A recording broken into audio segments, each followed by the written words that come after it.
नमस्कार मित्रमैत्रिणींनो, माझ्या यूट्यूब चॅनलमध्ये तुमचं स्वागत आहे.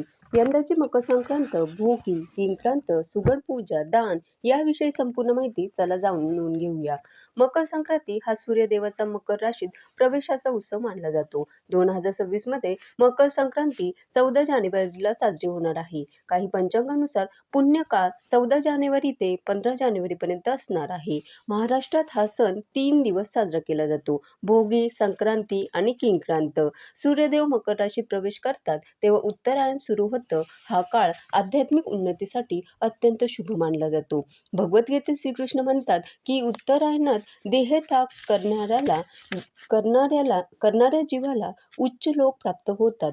हा सण अंधकारावर प्रकाशाची, अज्ञानावर ज्ञानाची आणि नकारात्मकतेवर सकारात्मकतेची विजय दर्शवतो. आध्यात्मिकदृष्ट्या उत्तरायण म्हणजे सूर्याचे उत्तर गोलार्धाकडे होणारे गमन, जो शुभ, सकारात्मक आणि ज्ञानाचा काळ मानला जातो. या काळात देवतांचा दिवस असतो. मोक्षप्राप्तीची शक्यता वाढते आणि आध्यात्मिक साधनेसाठी हा काळ कैवल्य, कृपा आणि आत्मिक प्रगतीसाठीही अत्यंत अनुकूल असतो. दक्षिणायन संपूर्ण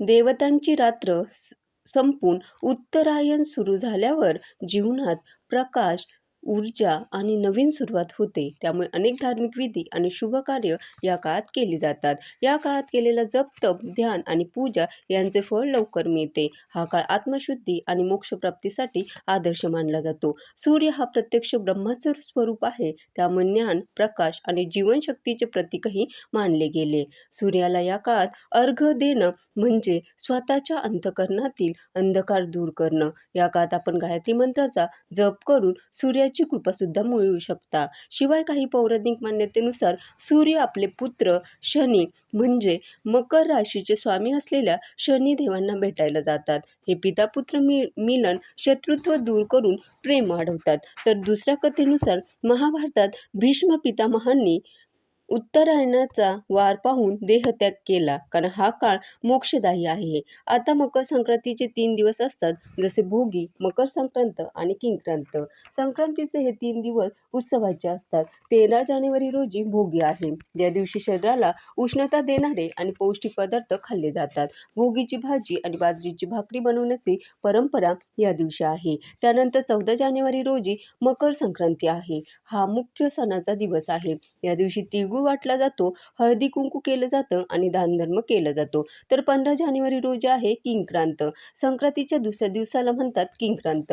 काही ठिकाणी या दिवशी किंक्रांत देवीची पूजा केली जाते. या दिवशी कोणतेही शुभ कार्य करू नये असं मानलं जातं. असं म्हणतात की संक्रांती देवीने या दिवशी किंक्रासुराचा वध केला होता. मकर संक्रांतीच्या दिवशी हिंदू धर्मात दान करण्याला विशेष महत्त्व आहे. या दिवशी दान केल्याने कित्येक पटींनी जास्त पुण्य प्राप्त होतं. पौष महिन्यात सूर्य जेव्हा मकर राशीत प्रवेश करतो तेव्हा मकर संक्रांतीचा सण साजरा केला जातो. या दिवसापासूनच ऋतू देखील बदलू लागतात. या दिवसाच्या अनेक धार्मिक मान्यता आहेत. तसेच या दिवशी दानधर्म करणाऱ्याला विशेष महत्त्व प्राप्त झालंय. आता या दिवशी स्नान, दान आणि तीळ गुळाचे आध्यात्मिक महत्त्व आहे. ते म्हणजे सर्वप्रथम स्नानाला महत्त्व आहे. गंगा किंवा पवित्र नदीत या दिवशी स्नान केल्यानं पाप नष्ट होतात, आत्मा शुद्ध होतो. उत्तरायणात स्नानाची सकारात्मक ऊर्जा वाढते. तर ब्रह्ममुहूर्तात स्नान केल्याने तमसो महाज्योतिर्गमयो म्हणजे अंधकाराकडून प्रकाशाकडे जाण्याची वाट सापडते. शिवाय दानाचं महत्त्व तितकंच आहे. शास्त्रानुसार या दिवशी दिलेलं दान 100 पटींनी अधिक फळ देतं असं म्हणतात. दानाने अहंकार कमी होतो, पुण्य वाढतं. शिवाय या दिवशी तीळ दान केल्यानं शनिदोष निवारक उपाय मानला गेलाय. गुळदान केल्यास प्रेम वाढतं. थंडीच्या वस्तू दान केल्यास थंडीपासून संरक्षण देणाऱ्या वस्तूंचं दान केलं तर करुणा वाढते.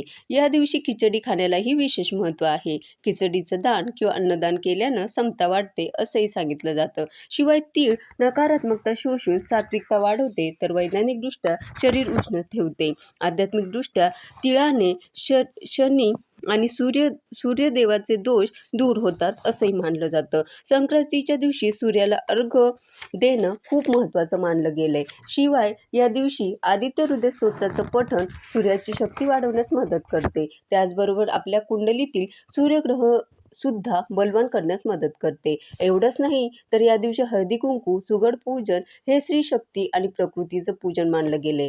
समृद्धी आणि संतुलनासाठी हे खूप महत्त्वाचं मानलं गेलंय. हा सण आपल्याला शिकवतो जीवन चक्रवत आहे. अंधकारानंतर प्रकाश येतो. दान, स्नान आणि सूर्योपासनेने आत्म्याची उन्नती होते. मकर संक्रांतीला जसं स्नान आणि दानाला महत्त्व आहे, तसंच मकर संक्रांतीला सुगड पूजनालाही तितकंच महत्त्व दिलंय. या दिवशी महिला परंपरेप्रमाणे हळदी-कुंकू करतात.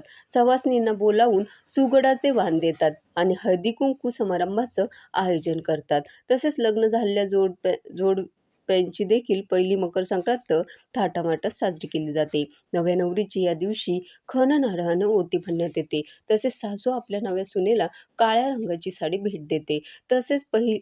तसे पाहिले गेले तर काळी साडी ओटीमध्ये देत नाही, पण संक्रांतीला काळ्या साडीचं विशेष महत्त्व आहे.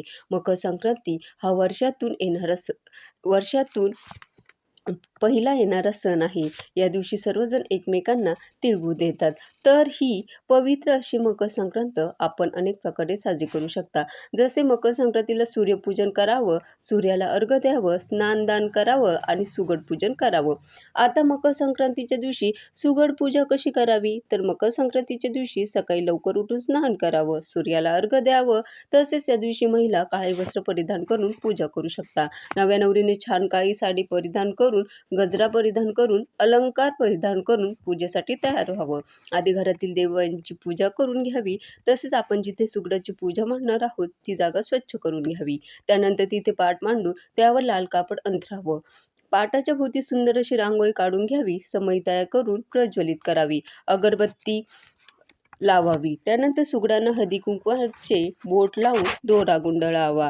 सुगडामध्ये गाजर, बोरे, उसाचे पेरे, वाटाण्याच्या शेंगा, कापूस, हरभरे, तिळगूळ, शेंगदाणे, कच्ची खिचडी इत्यादी भरावं. तसेच 5 सुगड तयार करून घ्यावे. आपापल्या प्रथा पद्धतीनुसार आपण ते तयार करू शकता. तसेच पाटावर तांदूळ घालून त्यावर हे सुगड ठेवावे. आता सुगडांना हळदी-कुंकू अर्पण करावं आणि स्वतःच्या कपाळी लावावं. तसेच अक्षता अर्पण कराव्यात. हार, फूल अर्पण करावी. तिळगुळाचा नैवेद्य दाखवावा. निरंजनाने ओवाळावं. मनोभावे नमस्कार करावा. त्यानंतर त्यातून एक सुगड देवासमोर, एक सुगड तुळशीपाशी ठेवावे. नंतर 5 सवासिनींना वाण वसा करावा. घरातील सर्व थोरामोठ्यांचे आशीर्वाद घ्यावे.